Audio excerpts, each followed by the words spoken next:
Se dice que ninguna otra ciudad del mundo puede equipararse a Roma por sus riquezas artísticas, históricas y arquitectónicas.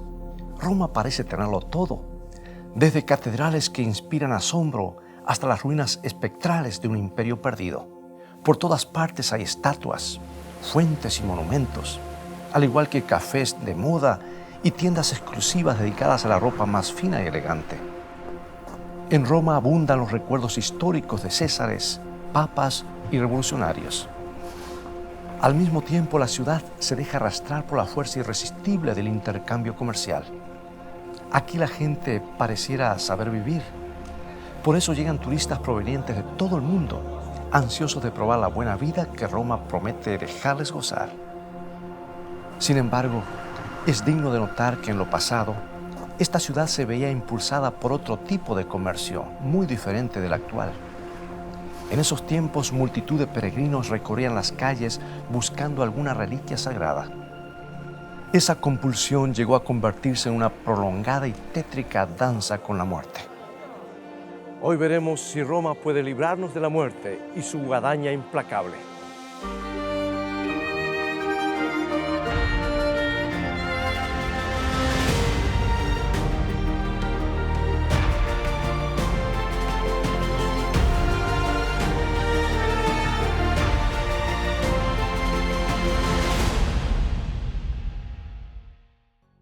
Siglos más tarde, los recuerdos de la Virgen María todavía tienen buena venta en las calles cercanas al Vaticano.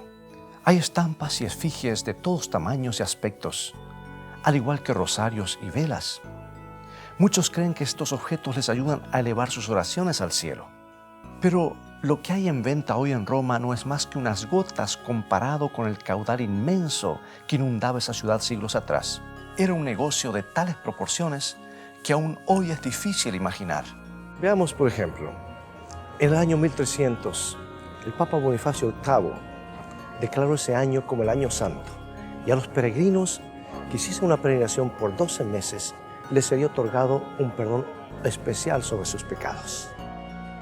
Como resultado, día y noche estas calles se mantenían repletas de gente. En las iglesias los peregrinos formaban largas filas para honrar alguna reliquia famosa. Contemplaban con reverencia un pañuelo que, según decían, Santa Verónica había usado para limpiar el sudor de la frente de Cristo en camino al Calvario. Los visitantes tiraban monedas en el altar de una iglesia llamada San Pablo Extramuros. Los sacerdotes usaban grandes rastrillos para recoger los donativos. Los peregrinos compraban también reliquias, amuletos, recuerdos, velas y efigies de santos. La presión de las multitudes que procuraban comprar esos objetos era tal que a veces algunos de ellos morían aplastados. Pero todo esto generaba inmensas ganancias para la iglesia. Millones de personas de todos los rincones de Europa invadían la ciudad y el torrente de sus donaciones colmaba los cofres de sus iglesias y comercios.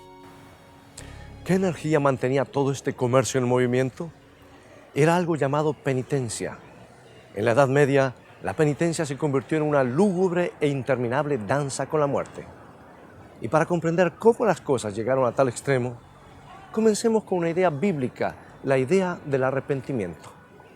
Escuchemos las palabras de San Pablo en 2 Corintios capítulo 7, versículo 10, y nos dice: porque la tristeza que es según Dios produce arrepentimiento para salvación, de que no hay que arrepentirse, pero la tristeza del mundo produce muerte.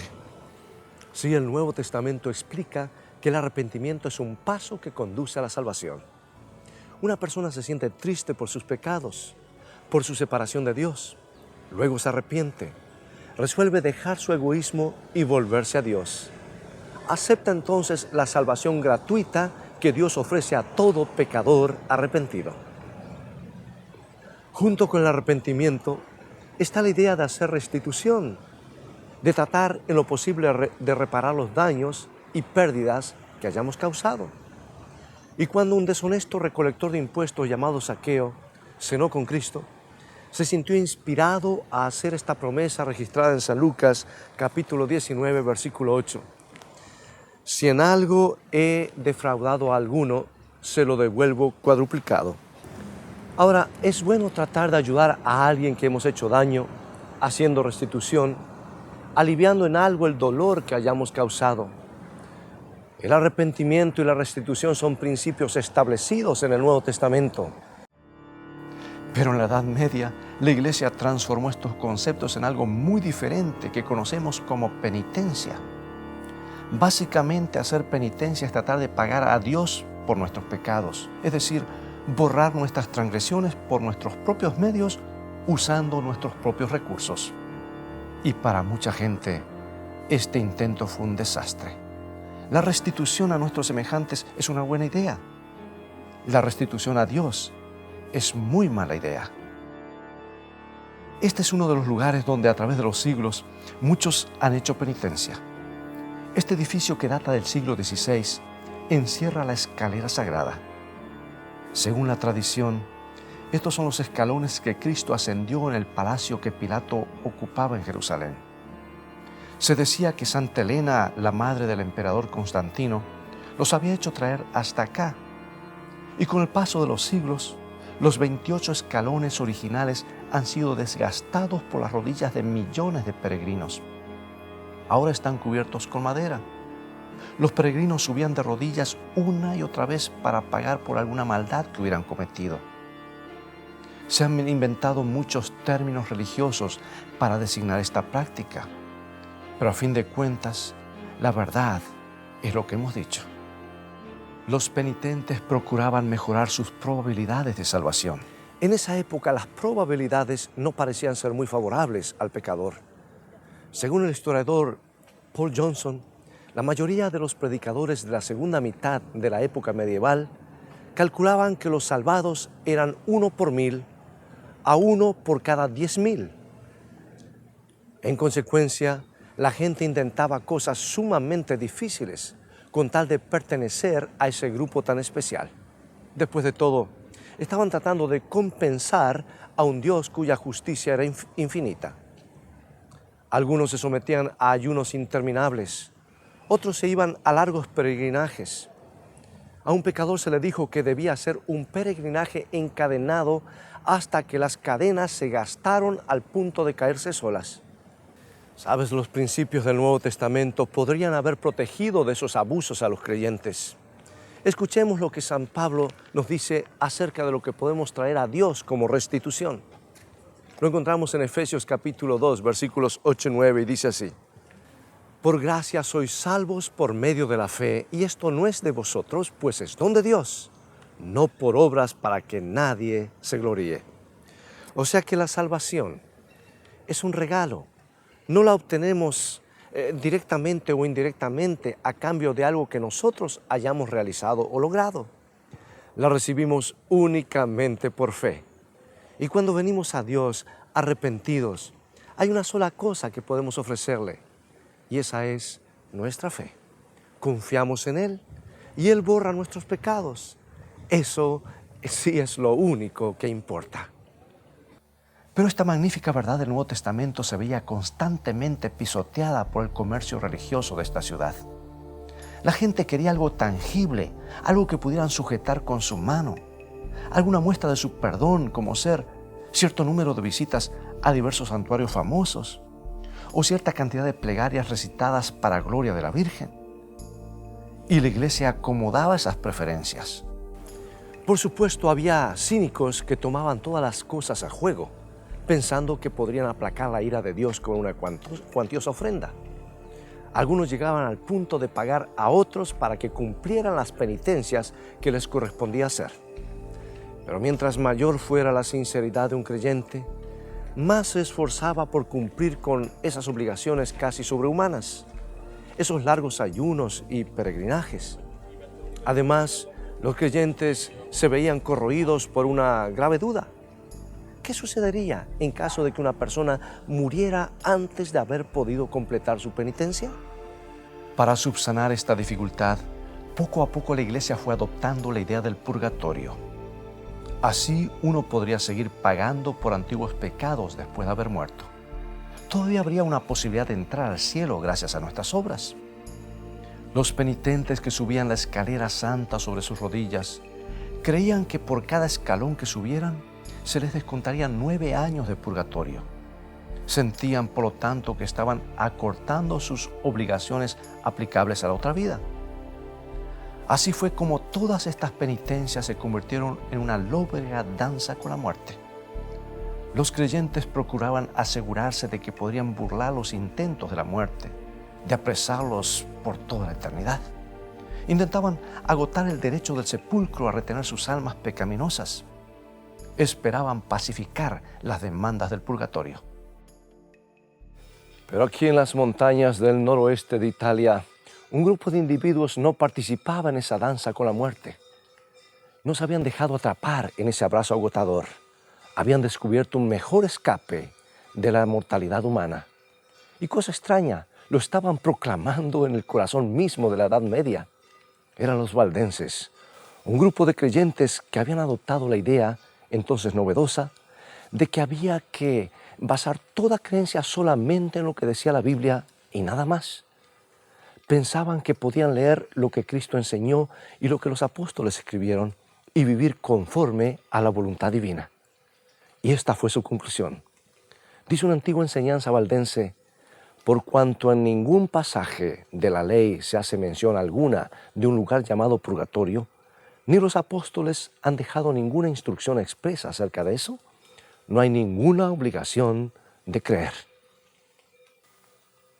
Los valdenses llegaron a llamar al purgatorio un invento del anticristo. Uno de sus proverbios dice así: en el más allá hay solo 2 destinos, el paraíso y el infierno. Eso es lo que creían ya en 1274, cuando el purgatorio pasó a ser una doctrina oficial de la Iglesia Católica Romana en el Segundo Concilio de Lyons. En los escritos valdenses no faltan las referencias al arrepentimiento. Ellos proclamaban que la nueva vida en Cristo comienza con el arrepentimiento. Todos deben arrepentirse antes que les sobrevenga la muerte. No hay tiempo que perder. Dios espera al pecador, pero si se prolonga el tiempo de su paciencia, es solo durante nuestro peregrinaje terrenal, aquí abajo. Esto es lo que estos creyentes escribieron tocante a su fe, y podían decirlo con plena confianza, aún en medio de las tinieblas medievales, porque tenían un cuadro muy claro de quién era Jesús. A diferencia de la mayoría de los demás, se encontraban con Él directamente en las palabras de los evangelios. Sabían lo que el Salvador había dicho, conocían sus promesas y la esperanza que ofrecía. Y una de las razones por las cuales la idea del purgatorio halló cabida entre las enseñanzas de la Iglesia de Roma es que la idea de un alma inmortal que después de la muerte quedaba flotando por ahí desencarnada ya se había arraigado. Las ideas griegas acerca de un alma eterna, indestructible, ya habían tenido influencia en la Iglesia. Habían moldeado su percepción del infierno y de la naturaleza de los seres humanos. Y en esto también las claras enseñanzas del Nuevo Testamento apuntan en otra dirección. Jesús, por ejemplo, se refería con insistencia a la muerte como un sueño, un estado de inconsciencia. Se hacía eco de las ideas que expresa el Antiguo Testamento. Por ejemplo, Eclesiastés capítulo 9, versículo 5, que nos dice: los muertos nada saben. O también Salmo 115, 17. No alabarán los muertos a Jehová, ni cuantos descienden al silencio. Aquí no cabe ninguna imagen de almas que procuran purificarse después de la muerte. El apóstol Pedro dijo claramente que Dios es el único que tiene inmortalidad. Pablo escribió una resurrección de los muertos y describió que sucedería solamente en ocasión de la segunda venida de Cristo. Cuando exploramos el Nuevo Testamento, tomándolo como una unidad, esto es lo que encontramos. Se refiere en diversas formas al alma humana. El alma se entristece, se llena de angustia, es capaz de amar, se puede salvar, perder o destruir. Pero lo más digno de notar es que ni una sola vez describe el alma como algo inmortal, ni siquiera una vez. Lo mismo puede decirse de la palabra espíritu. La Biblia menciona un espíritu de sabiduría, un espíritu de mansedumbre, reconoce a los espíritus inmundos, al espíritu fervoroso y al espíritu renovado. pero se muestra completamente ajena a cualquier espíritu humano eterno. La palabra divina se refiere con elocuencia al único Dios que es inmortal. No se cansa de mencionar el pacto eterno, el reino eterno, el evangelio eterno. Además, exalta el eterno poder y los propósitos igualmente eternos de Dios. De sí misma dice que permanece para siempre. Habla de un trono establecido para siempre y afirma que la gloria divina es eterna. ¿No es por eso, por cierto, notable que ninguna de estas palabras se aplique al alma humana? Preguntemos entonces, ¿qué esperanza animaba a este pueblo que preservó su fe entre estas montañas y cuyos familiares eran consignados al descanso a la sombra de estos árboles frondosos? Bien, los valdenses vieron que una cosa brillaba con gran claridad en el Nuevo Testamento, a saber, la esperanza de vida eterna en Jesucristo. Es innegable que la Biblia nos presenta una esperanza muy clara de inmortalidad, de vivir para siempre. Pero esa esperanza siempre se halla conectada a la persona de Jesucristo. Se habla de la vida eterna como un regalo de Jesús. Y Pablo deja en claro, al decir a los romanos en el capítulo 6, versículo 23, lo siguiente: porque la paga del pecado es muerte, mas la dádiva de Dios es vida eterna en Cristo Jesús, Señor nuestro. O sea que como seres humanos no tenemos vida eterna nosotros mismos, pues se trata de un don de Dios. ¿Y cómo la recibimos? Conectándonos con Cristo por la fe. Escuchemos esta promesa del mismo Jesús, que se halla registrada en San Juan capítulo 3, versículo 36. El que tiene al Hijo tiene vida eterna. ¿Cuál es entonces la clave para hallar la inmortalidad y derrotar al tétrico segador? Simplemente hacer la conexión correcta, creer en Jesús. No necesitamos danzar con la muerte en el purgatorio. Solo necesitamos abrazar a Jesucristo en el presente. En vano buscaremos un alma inmortal en nuestro interior. Nuestra búsqueda debe conducirnos hacia afuera y remontarnos hacia Cristo. En esto debe consistir nuestra esperanza. Y el apóstol Juan quería que este punto quedara tan claro como el cristal. Y escribió en su epístola, en 1 San Juan capítulo 5, 11, lo siguiente: Dios nos ha dado vida eterna y esta vida está en su Hijo. La vida eterna está en Jesús. Nuestra identidad eterna depende de que nos conectemos con Él. Nuestra alma debe hallar un hogar en Él. Así es como descubrimos quiénes somos. Bien, los valdenses se aferraban de la esperanza que brota del Nuevo Testamento. Por eso no necesitaban depender de las baratijas religiosas, ni necesitaban repetir una plegaria 50 o 100 veces, solo por si acaso. Los valdenses, de hecho, rechazaron el sistema completo del purgatorio y las penitencias. Rechazaron las limosnas por las almas del purgatorio, las misas, oraciones, donativos y absoluciones por los muertos. A la luz del maravilloso don de la vida eterna en Cristo, nada de lo anterior tenía sentido. ¿Cómo reaccionó la iglesia romana? Por supuesto, la iglesia tenía gran interés en mantener el flujo de peregrinos a sitios como este, San Juan de Letrán. Esta imponente estructura es una de las 4 basílicas patriarcales. Las 15 estatuas colosales de la fachada representan a Cristo, Juan el Bautista, Juan el Evangelista y los 12 apóstoles. Las puertas de bronce que forman el portal central fueron traídas hasta acá desde el edificio de la curia en el foro. En un pilar interior, el fragmento de un fresco muestra al Papa Bonifacio VIII en el acto de proclamar el primer año santo que hemos mencionado. El altar papal al centro de la iglesia incluye una mesa de madera que, según la tradición, San Pedro habría usado en una celebración de la Cena del Señor. Pero durante siglos, lo que más peregrinos atrajo y todavía atrae es un par de calaveras fijas a sendos bustos de plata en el altar.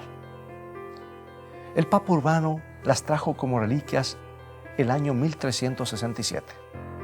Se asevera que son las cabezas de Pedro y Pablo. Millares de personas querían acercarse a los restos de esos famosos apóstoles para honrarlos.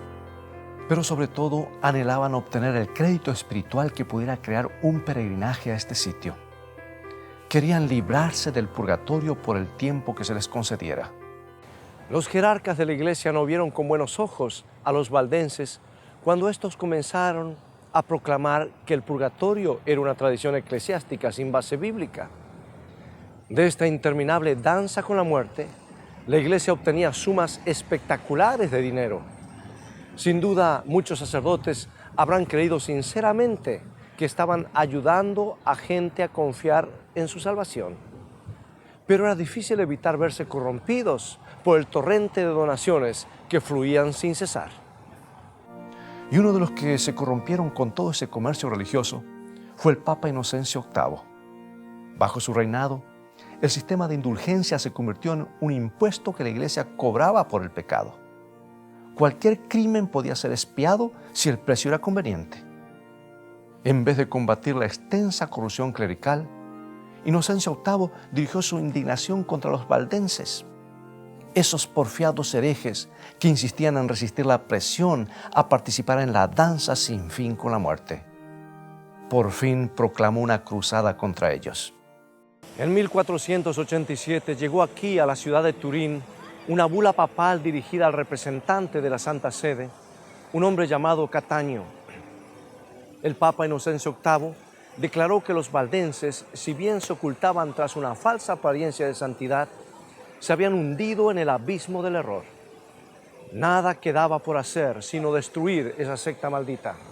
El Papa le ordenaba a Cataño aplastarlos como áspides venenosas. Prometía que todos los que participaran en la cruzada obtendrían una indulgencia plenaria, es decir, el perdón de todos sus pecados. Por fortuna, el duque de Saboya, que gobernaba en Turín, se negó a cooperar con Cataño. Los valdenses eran buenos súbditos y él no estaba dispuesto a declararles la guerra. Y a Cataño no le quedó más remedio que perseguir a los valdenses que todavía quedaban en las montañas al oeste de aquí. Los soldados comenzaron entonces a incursionar en busca de víctimas. Una vez más, esos sinceros creyentes se vieron obligados a internarse aún más en las montañas. Tuvieron que abandonar sus hogares y sus posesiones. Tuvieron que huir con sus niños. Algunos fueron apresados y cruelmente asesinados. Y a pesar de todo, no abandonaron su fe. Rehusaron desprenderse de la esperanza que veían brillar con tanta claridad en el Nuevo Testamento. No consentirían en unirse a las multitudes que llenaban una iglesia para sentirse cerca de las calaveras de Pedro y Pablo y lograr que se acortara su estancia en el purgatorio. En cambio, escuchaban lo que Pedro y Pablo dijeron mientras estaban vivos. Podemos captar su sincera convicción en un llamado realizado por cierta delegación de valdenses. Estas son las palabras que dijeron a su principal perseguidor, que se acercaba a su aldea. Somos obedientes y fieles súbditos del rey y fieles cristianos, declararon. Nuestros pastores están listos para probar, basados en la autoridad de los testamentos Nuevo y Antiguo, que nuestra forma de comprender la fe cristiana es correcta. En Dios colocamos nuestra esperanza.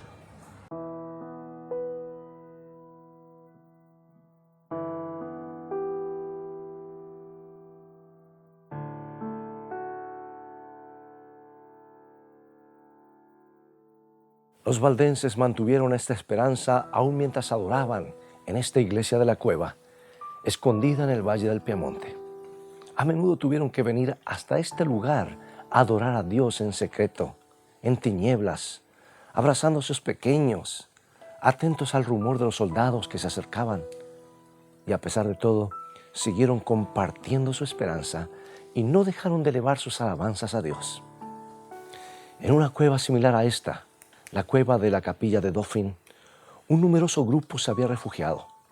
La entrada se hallaba muy alto en un acantilado y parecía inalcanzable para los soldados.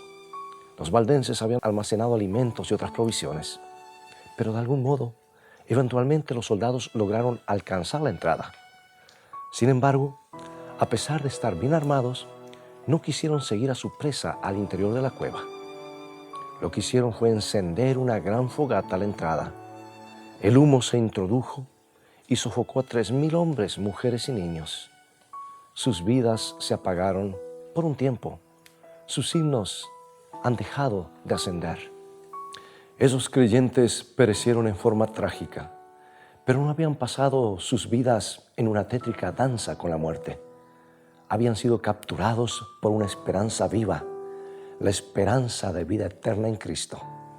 Esa esperanza transformó a esos campesinos y obreros comunes en gente extraordinaria y de extraordinario valor. Les permitió montar una valiente resistencia en estos montes, una resistencia que haría brillar su luz por varios siglos antes de la Reforma. Pregunto, ¿tenemos esa clase de esperanza en nuestro corazón hoy? ¿O estamos tratando de aventajar al implacable segador usando nuestros propios métodos? ¿Estamos tratando de negociar con Dios? O peor aún, ¿estamos jugando con Dios, esperando ganarle la partida? Hoy te invito a aceptar con sencillez la promesa de vida eterna en tu único Salvador, Jesucristo. Te ruego que pongas tu esperanza en la inmortalidad que traerá a todos los creyentes en su segunda venida, y te insto a poner con firmeza tu confianza en aquel que conquistó la muerte en nombre de cada uno de nosotros. Realmente no hay otro camino. Permite que Jesús ponga hoy en tu corazón su esperanza de vida eterna. ¿No quieres hacerlo ahora mismo mientras oramos? Querido Padre nuestro, somos débiles y pecaminosos. Somos mortales. No hay manera alguna en que podamos burlar a la muerte. No tenemos ninguna forma de compensarte por nuestros errores. Por eso aceptamos con sencillez el perdón que nos ofreces con tanto amor. Acéptanos como creyentes arrepentidos y guárdanos seguros en tus brazos todo el camino hasta que envías a tu Hijo en gloria. Lo pedimos en el nombre de nuestro Señor Jesucristo. Amén.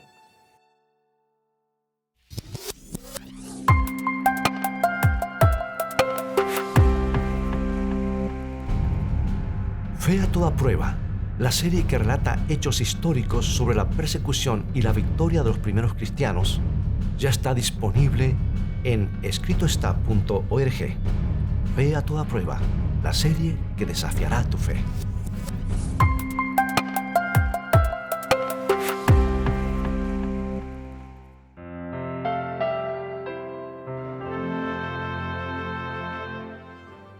Bien amigos, es todo el tiempo que tenemos por hoy desde la Iglesia de la Cueva en el norte de Italia, los valles y montañas del Piamonte.